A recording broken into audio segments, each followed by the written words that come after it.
there's a reason why the sort of Trump and Melania token in its peak did what it did. And, therefore people bought the token. Obviously they speculated, made assumptions, all that kind of stuff.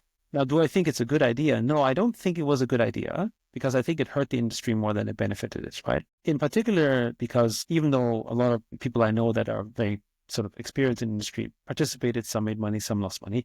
At the end of the day, it felt more like a vampire attack on our own industry, meaning that it didn't really bring in new users, right? The number of new users that came into crypto because of Trump, very small.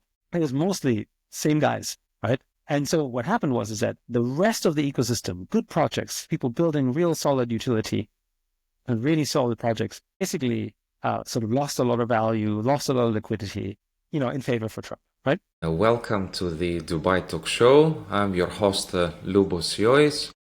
Today we have Yat Siu, who is a pioneer in blockchain gaming, and he is the chairman of Animoca Brands.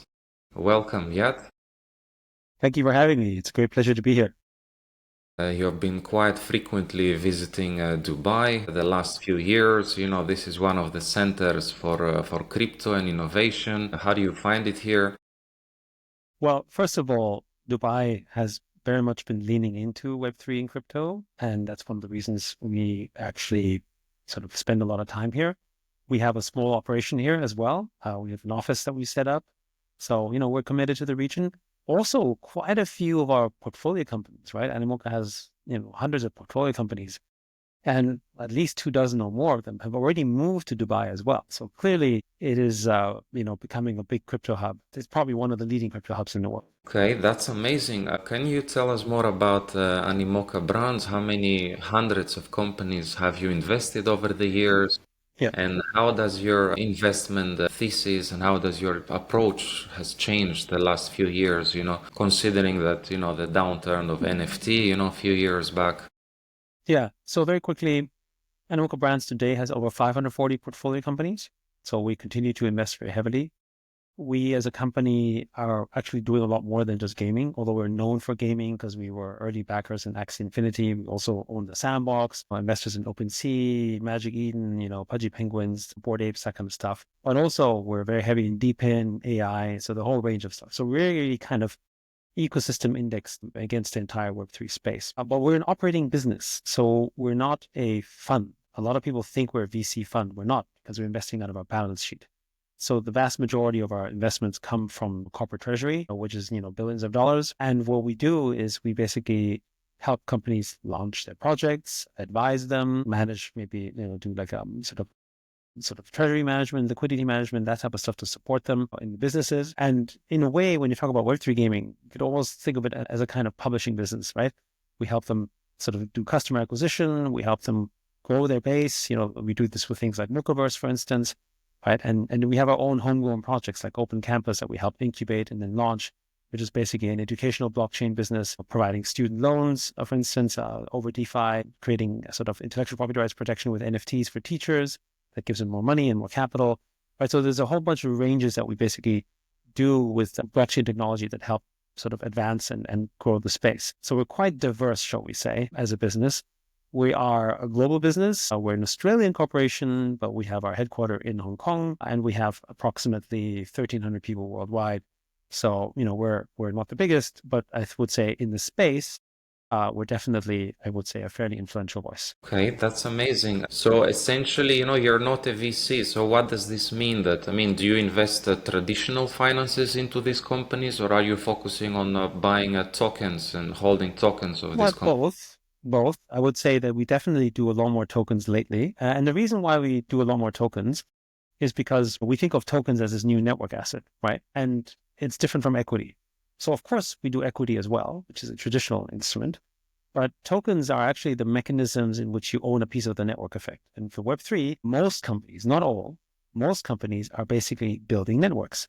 So if that's where the value is, then you should invest in the network as well. And sometimes we also invest in the NFTs as well, right? So we have different areas in which we participate in, not just sort of in the equity or just the token. We kind of do the whole range. For instance, if you look at a company like Hex Trust, which is like a custody company, which is licensed in Hong Kong and I think Dubai and like Singapore, and Japan, and places like that, it's a custody business. It doesn't make sense for them to have a token. So you invest in the equity, that's fine, right? But if you invest in something, like like an open campus, right, which is building a network for its students through the EDU token, kind of makes sense to buy the token, right? Because the token is where the value is, and it's what they're growing as a member of that network effect, right? So it's sort of things like that kind of make sense. So I would say when you think of tokens, and I think a lot of investors make this mistake from the traditional world, not in crypto, but from the traditional world, is that they think tokens are kind of, like new kinds of equity instruments. And I think that's completely wrong. A token really represents a network and the power of its network effect. The more powerful the network effect is, the more valuable the token becomes. It's kind of like brands in a goodwill. A goodwill is in brands, right? If you look at the pure numbers of what a Nike or what a LVMH or those companies make, right, from a revenue standpoint, there's a certain value, agreed. But the premium of it comes from its branding power.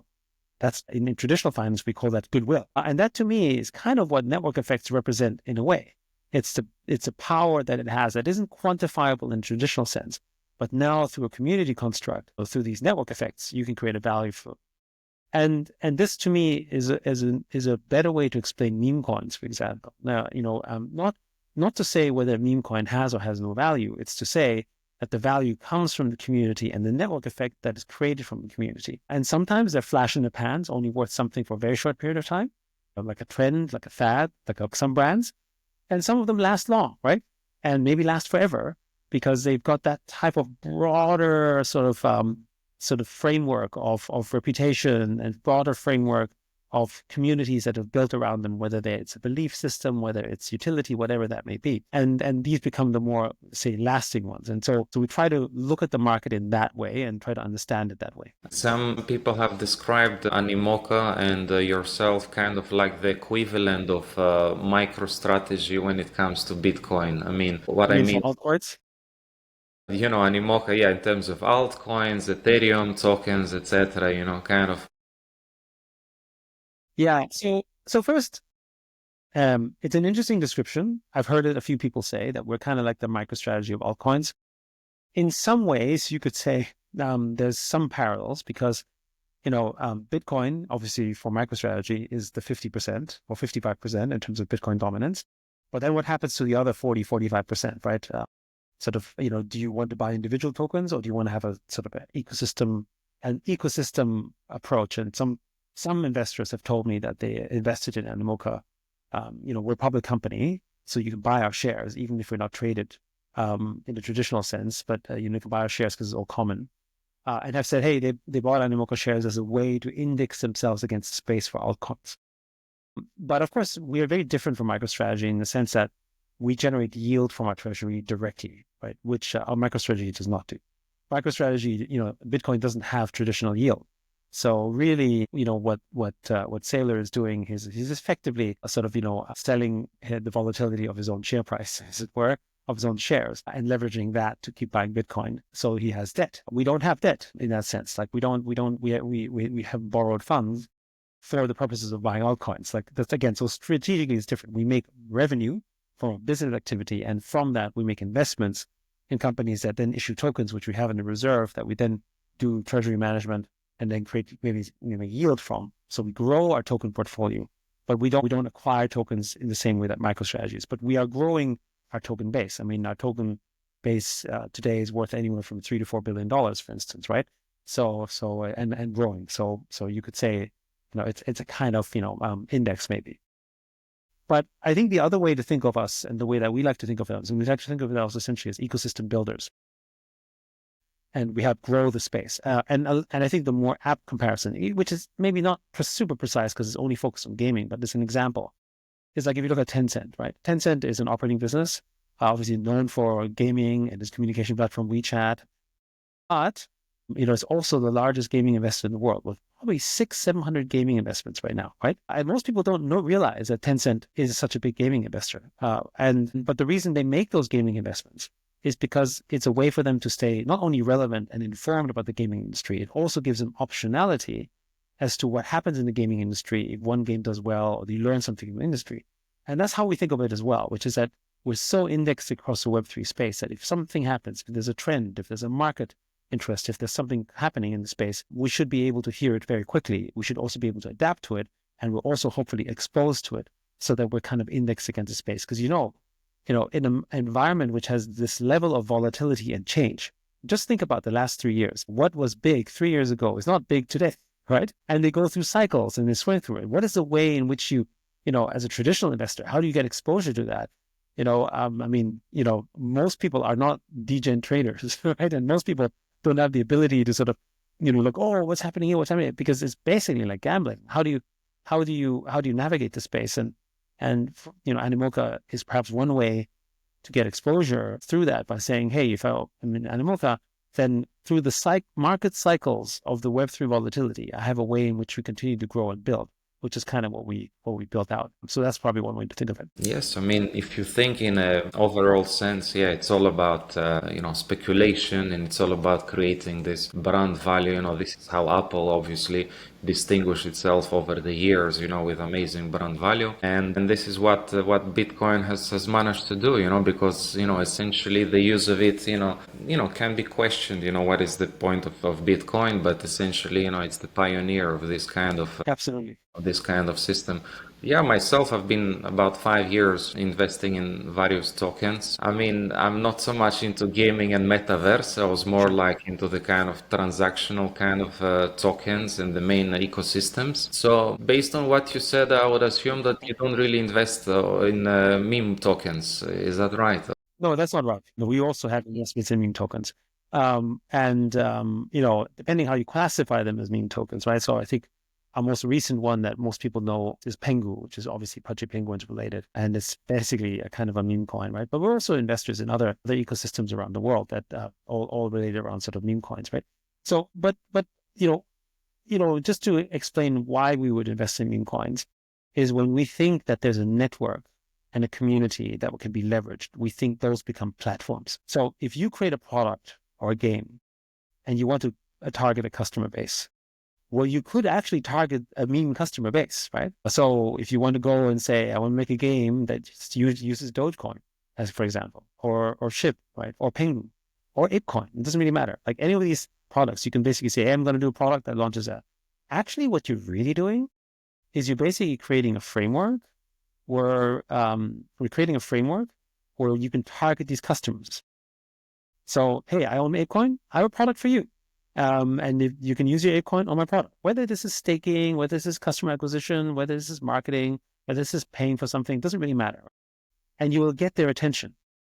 And really, that's the advertising industry in a way, right? We spend, billions and billions and billions of dollars just trying to gain people's attention through advertising. And this basically is a cheaper way of marketing them by building a product for that audience, which means that we think that meme coins in the future, some of them are already doing it, will launch their own games. Meme coins are already launching their own NFT collections as well, right? Meme coins are, but some of them potentially might launch their own L2 or L1. Like, who knows what they're going to do? My point is that part of the narrative that they're trying to build is around that utility. Which ones? We don't know for sure. Most of them won't succeed, but that's normal, right? Like most companies in the world don't succeed either. So why should we expect that most meme coins will succeed? That won't happen either. But the ones that do, they're going to build out some amazing stuff because they've got a community around them that can be leveraged, which is really where the value sits. Been a football fan most of my life, and what I noticed these tokens, meme, are they considered meme tokens first of all, the ones that relate to football clubs, etc., or they're not classified under the category of meme? So generally, I think in a philosophical sense, of course you have tokens that have utility and all that stuff. We get that. But I would argue that every token, in a way, is a meme of some form.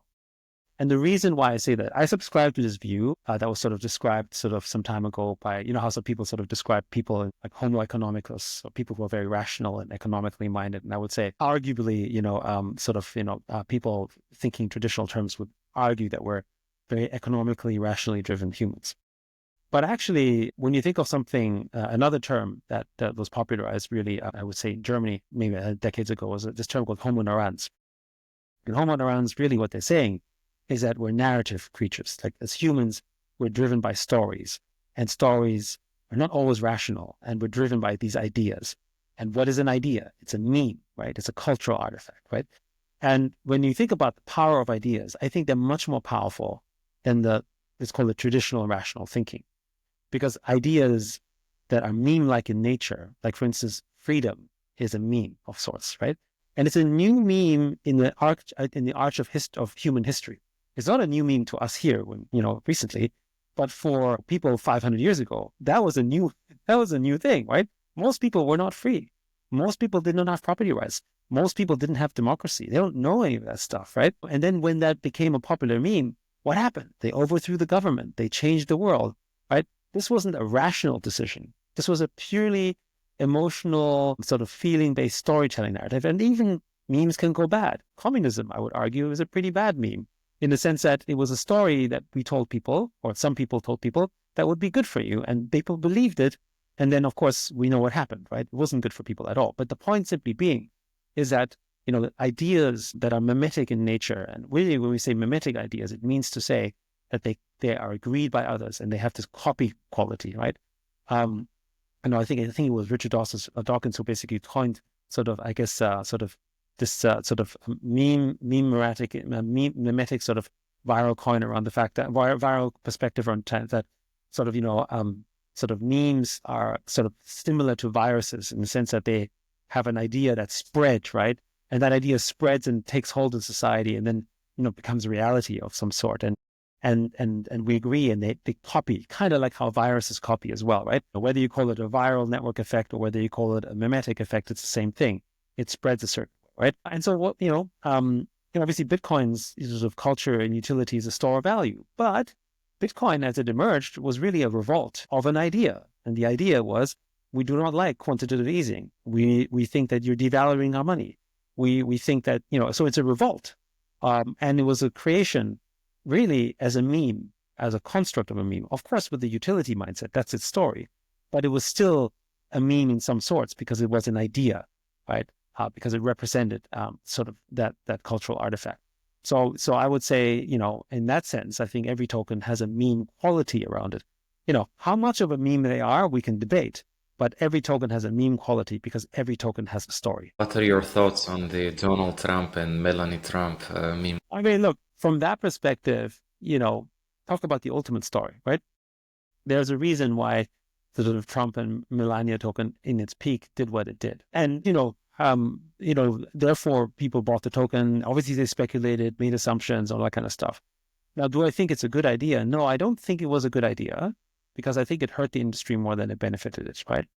In particular, because even though a lot of people I know that are very sort of experienced in the industry participated, some made money, some lost money.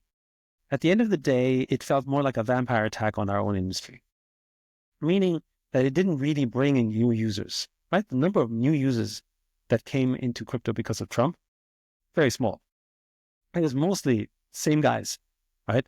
And so what happened is that the rest of the ecosystem, good projects, people building real solid utility and really solid projects, basically sort of lost a lot of value, lost a lot of liquidity, in favor for Trump, right? And it's not clear what, the Trump team is doing with the token. I was suggesting you should give it for charity, or you should do something good with it, or maybe you should invest it in other Web3 companies to basically help build the space, right? That would be maybe a positive outcome because you're making money here, putting it back in the ecosystem. That would be at least still a good outcome. But we have no idea what he's going to do. Some people said, I'm dreaming, and who knows, right? He'll never do that. But I don't know, right? My point is just that, it wasn't clear what they're going to do with it. And all the value they generated has now essentially created a bit of a vacuum, which, on one hand means that we're more cautious going forward, which is good. Also, it means that this president is definitely going to continue to be more pro-crypto because obviously he's not going to want to do something that necessarily hurts his own team and effort, one would argue. But again, if he didn't launch it, then I think it would have been better for the ecosystem as a whole, at least short to midterm, right? But yeah, so it is what it is. I think Anthony Scaramucci said it best when he said with Trump, you get the whole package. You get the good and everything else with it. How much time in advance do you think they planned the meme token, and do you know who was involved in creating it? Yeah, I don't know much about who was involved. I mean, I heard there's a team involved. There's some rumors that, some Trump family members, but I don't really have details around that. In terms of timing, my suspicion, again, this is pure speculation, is that it was probably done, not with a lot of advanced planning. I mean, obviously some planning. And the reason why is because very few people knew about it. And even if you ask who was involved, almost nobody seemed to be involved, which means that it was a very, very small, tight-knit group. And as you know, the longer a project is planned, the harder it is often to keep it secret, right? Especially in crypto. Right. So it's very likely that it was something that happened fairly quickly. Because you got to arrange stuff, right? When you launch it, you got to get your market makers and you got to get maybe some exchange guys and you got the amount of people you get involved in when you talk about a token launch means that most people around a certain inner circle will have heard about it, and then they'll probably talk about it, or something happens, and and so there will be some rumors flying because there's just so many potential connection points, and this one, I think is different. So I think it was much more recent from at least that perspective. But again, pure speculation. I have no idea. Talking about openness and transparency, how can we see the current investments of Animoca Brands? I mean, in terms of the value, is it like everything on the blockchain? Is it like fully transparent, or there's like different wallets, different segmentations, and how do you Yes. structure it? Yeah. So in terms of wallets, it's certainly segmented. Part of the reason, and this is the tricky part, right? So in terms of a public company, we have to do audits. And so we do announce our financials. And so we do basically, if you go on our website, you'll see our numbers and finances, and we do reporting. So you can see that kind of transparency. But when it comes to our wallets, one of the reasons we want to be mindful and sensitive around it is because that can also be the subject to potential fraud and all that kind of stuff. When people say, oh, this is the wallet, we should attack that wallet or do stuff. So in some ways, it's better that we aren't too public about this. But also the difference about it is we're not an exchange. So in terms of the need for proof of reserves or showing that your customers are safe, it doesn't really apply to us because we're not handling custody of customer assets. So that level of transparency isn't necessary because we don't have that, right? But of course, if we make an investment, we put it on our website. I think it's a good idea to consider doing things on chain more so that people can see which companies you invested in, and what the details are so they can check for themselves. We're trying to figure out what the best mechanism around that is. As a business, when we started off, we're a pretty small company 4 or 5 years ago. We were, maybe 150 or 100 people around the world. And then we grew the way that we did. We had to start to create new processes around that. Managing 540 portfolio companies is very different than managing 20 or 30, right? Which is what we had before. And our entire team grew massively as a result. And so all of these things are a work in progress. But we do agree that, we need to make progress in those areas so that people can look at what we're doing, because more and more people are making decisions based on which projects they might want to support or maybe buy the token if Animoca is involved. And Animoca doesn't have a real-time way of validating that. And again, that could be something potentially of interest. Are you currently the majority owner of Animoca Brands? So we do not have a majority owner. I am the largest shareholder, that's probably true, but I am not the majority shareholder, and we do not have a majority shareholder. In fact, what's interesting about Animoca is we have 2,800 shareholders, and we're a public company, and we're all common. So major decisions have to be voted on, kind of like a DAO, except under the guidance of the ASIC, which is the Australian regulator. So yeah, so from my perspective, even as the largest shareholder, I have maybe 12%, something like that, right? Which is a good number, by the way. I'm totally happy with that. All I'm just saying is that, I'm not in a position where I have super majority. There's no golden shares. Like, we don't believe in that, right? And I think from an operating standpoint, it creates more transparency and actually, I think, more better governance when you have to negotiate things with people, as opposed to when you have some, golden share and you have superpowers and you can do whatever you want. It creates a different culture. And, some people might argue and say, it's better to have absolute power so you can do stuff. But we also know that when you have that, you can make big mistakes as well. And from a governance standpoint, we believe in DAOs and we believe in decentralization.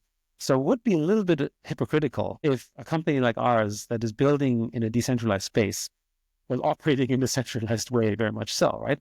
So I think it's very much in keeping with our ethos, the way that Animoca Brands is structured with its common shareholding structure. Are you planning a further IPO, perhaps in Dubai or in Hong Kong or somewhere? Yeah, it's not a secret that we're looking to go public again, but the decisions of which markets are, ever changing. The reason being that, of course, previously Hong Kong, Middle East were all very popular areas. But under this new administration, there is a good question mark whether we should consider the US. So we do, for instance, believe that 2025, not including us, there will be a lot of public companies that are crypto-based that are going to be listing around the world. And I think this is going to be something that will drive a lot of interest and awareness in the space. For us, it will be a little bit later, but the point is that we are in talks and preparations around that. And we're definitely keen on getting that done. That is an important part of us bringing more awareness to the space. That's interesting. So what about if someone wants to join your team? What kind of qualities are you looking in people and what type of positions do you have within your company? Well, we have a lot of positions. So you can go to the website and find out. Typically what happens is that there's an interview process, application process, the usual standard stuff. In terms of what we're looking to build, I mean, whether it's smart contract developers, whether it's marketing, whether it's BD, whether it's communications, whether it's, like we're growing in all areas, right? But if I had to sort of shout out on a few areas of growth, right? Clearly, our focus areas would be, Middle East is a big focus area. So we're hiring out of Dubai, we work very closely with Saudi on NEOM, for instance. So that's an area of growth that we're very focused on. So if you're in the region, then, we're looking, right? It's kind of one. Second one, of course, is that, we have many projects, but the two key projects that are growing a fair bit, things like Open Campus, which is the EDU token, that's doing like student DeFi, as it were. And so it's a fast growing segment for us. Education, we're probably still the only, company that is doing Web3 education the way that we are doing it. So that's a growth area we're looking to hire as well. And of course, metaverse, which is a digital identity solution, and where we sort of think of reputation as a currency. That's a big one for us as well. And we're looking to hire people in that area as well around the world. More focused on Asia at the moment. But of course, the other area, of course, is that we do look to expand our US footprint, just because of the fact that the US is becoming much more pro-crypto, and we need to be there for that. So again, looking to hire there as well, in all sorts of roles and positions. That's good. That's good. I have a lot of contacts in crypto. Maybe I can join part-time. Yes. Talking about leaders and other visionaries in blockchain, who are some people that inspire you, from the industry? I mean, there's a lot of people, right? The beautiful thing about the Web3 space is that, it's inspiring to see everyone building for something bigger and evolving the space, right? So I wouldn't say it's one or the other. I think, for instance, a lot of our community members in Mochaverse are very much, I would say, people that, and Open Campus, we feel very sort of much in debt to them because they've been supporters of our ecosystem. They help it grow. Like the thing about Web3 is, it's not just about one leader or one person. It's about the entire community. Right? Where does the value come from? It comes from the community. It doesn't come from one person or the other, right? I mean, sure, industry leaders, like Vitalik or like CZ, for instance, right? Like these are all obviously very, very firm, important leaders that have done a lot for industry. So clearly huge respect and inspiring visions, all of that. I would say our focus point, how we think about the space is that, with true strength comes from grassroots, comes from that community. And so I would say, maybe the cop-out answer is it's the Web3 community, broadly speaking, especially the ones who are looking to build long-term. Obviously, there's people in the Web3 space that are not doing good things, right? And we understand that. But there is, I think there's more good than bad, because if it was mostly bad, then we wouldn't have market cap that is like in the trillions of dollars, right? And we wouldn't see growth in the space, and we see more, right? So I would say, on balance, the community is the most valuable and the one that we are most grateful for. Okay, that's amazing. Let me know if there is anything else you would like to add. Obviously, we could keep the conversation going until the end of the day, but as a first take, this half an hour slot, I think is perfect. So Yeah. let me know if you have anything else. Yeah. So maybe I think for your members, I think it's be interesting for members to understand, a lot of people do think of Animoca Brands still in gaming. So we're much more than that. But, I can sort of give us maybe some perspectives how we think about Web3 gaming. Web3 gaming has, broadly speaking, not done as well as other tokens. There's been some criticisms and thoughts around that. Web3 gaming is around a $16 to $18 billion market cap right now at this moment. I guess post-Trump tariffs, so that may recover, given the fact that both Mexico and Canada seem to have come to some kind of sort of conclusion with the U.S. government of some form, right? But I think gaming will have a strong market this year, partially because good games are launching this year, like Off the Grid, also part of our portfolio, and other games. But the second point I would say is that we have two major gaming events happening in Web 2 that I think will impact Web 3. Not because they're really using Web 3 tools, but because it's creating that narrative. And as I said, I go back to this topic about homeowner ads, right? We're narrative storytelling type creatures. We live on these stories. I mean, even money is a story, right? Political systems is a story. Democracy is a story, right? Having a king or a queen is a story, right? So when, what was a big theme in the token world over the last 12 months, it was AI. What was a big theme in Web 2? It was AI, right? It was not discorrelated. It was very much correlated. What was the impact of Web 2 AI in Web 3 AI? Not that much, really. I mean, in terms of the intersection, right? Yes, using the technologies, but broadly speaking, that wasn't the big impact. It was part of the narrative that grew that. And so because we're in that stage, the powerful Web 2 narratives are going to impact Web 3. And this year in gaming, there are two major narratives, one bigger than the other. The first one is a Nintendo Switch 2. Nintendo has not launched a new console in 7 or 8 years, but this is big news. The first Switch sold close to 146 million units, 1.3 billion sales of content. And of course, when you launch a new console, everyone's going to buy new games, and there's going to be excitement about games, and interest in the industry will rise, all that kind of stuff. And of course, the big one, hopefully if it doesn't get delayed again in September, is GTA 6. And GTA 6 is probably the largest cultural moment of this year, and it's a gaming. So this is also the reason we think gaming is going to have a massive moment around that time. So Q3, Q4 will be very big for gaming in Web3 as well because of this event, right? And this is not because we think GTA is going to use NFTs in their game. I don't think that's going to happen anytime soon. But it's a fact that it's going to give attention to gaming, particularly AI gaming as well. So these are areas that we're quite bullish on, and we're sort of supportive of. So you think that Rockstar, the developer of GTA, is quite conservative when it comes to implementing all this new? Yeah, no. I don't expect particularly American game studios, the big ones, to do anything with NFTs and blockchain soon. They will. All the Asian guys are doing it, right?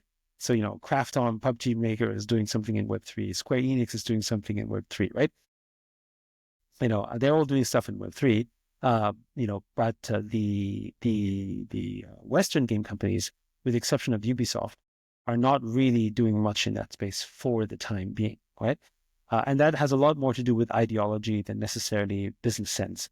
But eventually they'll come around. And again, the growth markets are anyway outside of the US. Good stuff, good stuff. Thank you for your time. Thank Please wait just a couple of minutes so it gets uploaded fully. I will just stop the recording.